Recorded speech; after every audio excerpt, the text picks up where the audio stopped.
At this point, I think we're all sick of hearing about the new time rules. We pretty much know for certain that this is just how it's going to be for the foreseeable future. Konami really doesn't show any signs of changing it. I think eventually they'll get changed. I think that the player outcry is extremely real and valid, but that really does help the tournament organizers, which is why Konami made the rule in the first place. But I'm not going to talk about that in today's video. I've already made 3 different videos talking about that, but I am going to talk about one of the comments that I got on all 3 of those videos multiple times, and that's why don't you just add chess timers to Yu-Gi-Oh! Instead of having both players have a total of 40 minutes, you just have both players have 20 minutes each. Why doesn't Konami just implement that? And in today's video, I'm going to answer that question. Simply put, chess timers don't work in physical games where both players can respond during the opponent's turn. And I really do think all of those things need to be exactly said right so that you understand what I'm trying to say. I don't think that online card games can't work with chess timers. I'll talk about that in a little bit with Yu-Gi-Oh! Pro and Duel Links, but in the case of physical tabletop games, you cannot use a chess timer if both players can respond on either player's turn. If you think of chess, the reason that chess timers work is because while one player is deciding which piece to move and where to move it to, the other player can't activate a mere force from their hand. They're just sitting there until their turn rolls around, and this is where Yu-Gi-Oh! Is different, because in Yu-Gi-Oh! You can always respond at any point. You can respond to effects, you can respond to effects resolving, you can respond to phase changes, and that simply is way too complicated to work with a chess timer. I mean, really, let's think about summoning one monster into one back row. Let's focus on how hard it would be to just summon elemental hero STRATOS. So your opponent has one back row, you have a STRATOS. Here's what it'll look like with chess timers, even though I think actually it would be more complicated. But I'll try to do my best to describe the situation. Hopefully you guys can understand what I'm trying to portray. So you try to summon the elemental hero STRATOS, and you say, I attempt to summon this card. You click the timer, because at that point your opponent does have the opportunity to respond with a card like Solemn Warning, which would prevent the summon from going through. But they don't have Solemn Warning, so they immediately click the timer back to you and say, sure, that's good. You say, is the normal summon? Do you have a response to it? Your opponent says no. That's 2 more timer clicks. You then activate the STRATOS effect. You ask your opponent if they have a response like Ash Blossom. That's 2 more timer clicks. You add a card to your hand. Your opponent then clicks the timer and says, I have a Drone Lockbird to respond to. They click it back to you. You then activate Solemn Strike, or like a Call by the Grave that you have in your hand. Click the timer back to them, and they say, okay, that's fine. They banish their card, but now it's back in your court. So you click the timer again, and then you activate Reinforcement of the Army. Click the timer. Your opponent then clicks the timer again and says, I have an Ash Blossom and Joyous Spring, so on and so forth. This is what happens when you have opportunities to respond to literally every single thing your opponent does, and you're trying to manage a chess timer, not to mention how much sharking could come out of this. I mean, really think about it. Do you click the timer as you're saying the phrase, or do you click the timer after the phrase has been said? There are so many complications when you have a game like Yu-Gi-Oh! And try to implement a chess timer. It simply does not work, and that's an example of just normal summoning elemental hero STRATOS into one back row, with both players having very commonly played cards like Drone Lockbird and Ash Blossom and Call by the Grave.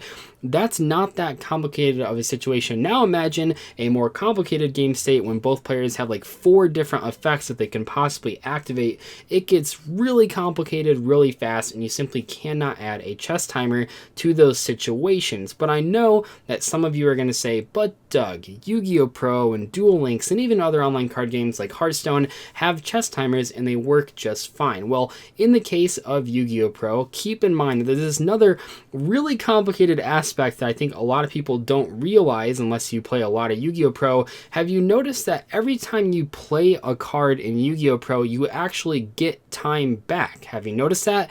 And that's something that you really, I mean, that is so complicated. You could not do that with chess timers with normal people. It would be way too difficult, and the only reason that it works that way is because there's an online system managing it all for you, just in the same way that in Duel Links, while you don't gain time back for every card played, you do gain time back for every time your turn rolls around, which is very, very confusing from a chess timer standpoint for individuals. If you think about how much people already have to manage when they're dueling, all the effects that they have to be thinking about, I mean, totally disregarding like the actual plays you're making, just keeping track of everything from life points to mandatory effects to optional effects, that's a lot to ask of someone. But when you add on, also every time you say anything, anytime a word comes out of your mouth, anytime you finish a sentence, you have to click this timer, well, then people start getting really confused and start playing way worse.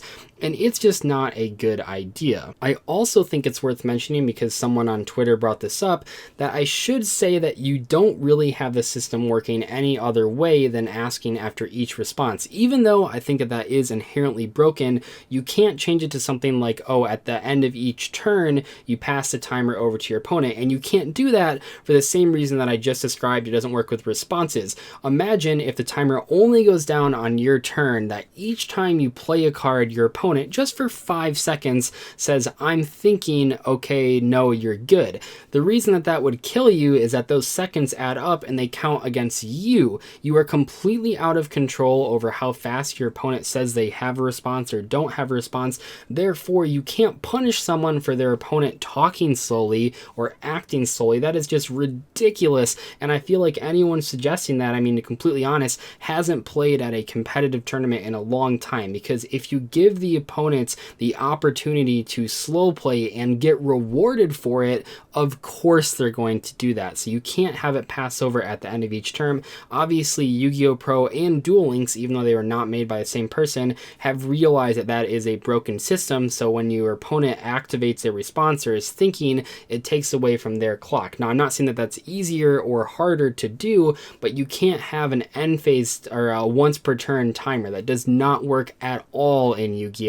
Hopefully you guys now realize that. Furthermore, you get into this area where control decks suddenly have a huge boost over combo decks, and I know some of you might be saying, well, that's good. Yu-Gi-Oh! Should be slower and Yu-Gi-Oh! Should be less complicated, but I don't think that's the right way to punish people. In the same way that Trickstars got indirectly boosted to top tier because of this new time rule, I do not think adding a chess timer just to unfairly punish combo players is the right way to go about things. I mean, think about it. An Altergeist player, even though there would be all those ask and responses there that I just talked about, if you summon Marionette or set a back row, set some other back row and pass, that's not that crazy of a turn. You would only have to click the timer a few times. Now think of someone playing like GOUKI or Dangers, all the times that their opponent has an opportunity to respond to the things that they're doing, that suddenly makes their turn extremely long. I mean, I know that some people, I get it, because people don't like the direction Yu-Gi-Oh's going in terms of combo decks can spend 10 minutes on their turn,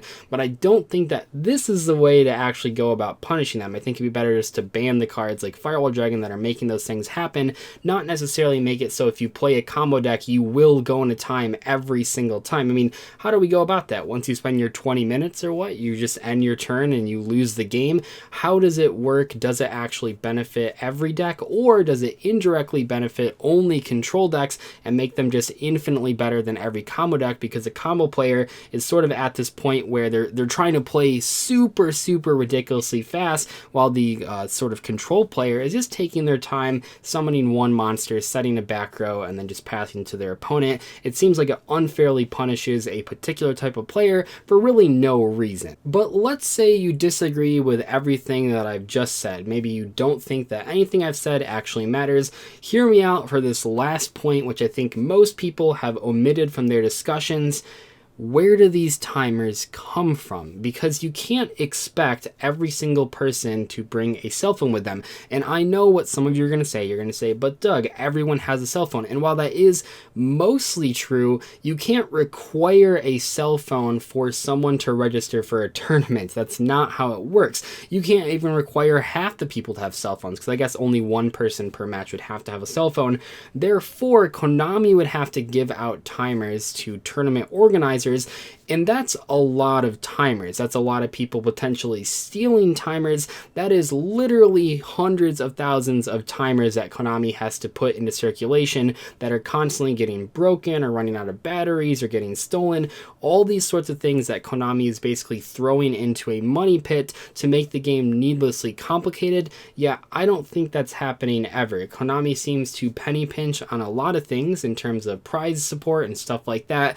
I don't think they're willing to spend hundreds of thousands of dollars to give us these little I mean, really think about it. Even if the timers only cost them 50 cents, if you multiply that through hundreds of thousands of them, that is a lot of money for Konami to just be throwing into a pit just for these timers. Therefore, in no conceivable way, Konami can actually give every single tournament organizer enough timers to perform even a small regional qualifier. Anyway though, hope you guys enjoyed today's discussion video. This was a comment that I saw a ton of times on all three of the videos that I made about the new time rules, and I think it's an important discussion to have, so I hope you guys enjoyed it. If you guys have any questions, comments, or concerns, obviously post them in the comment section below. I'll see you guys later though. Thank you so much for watching. Goodbye.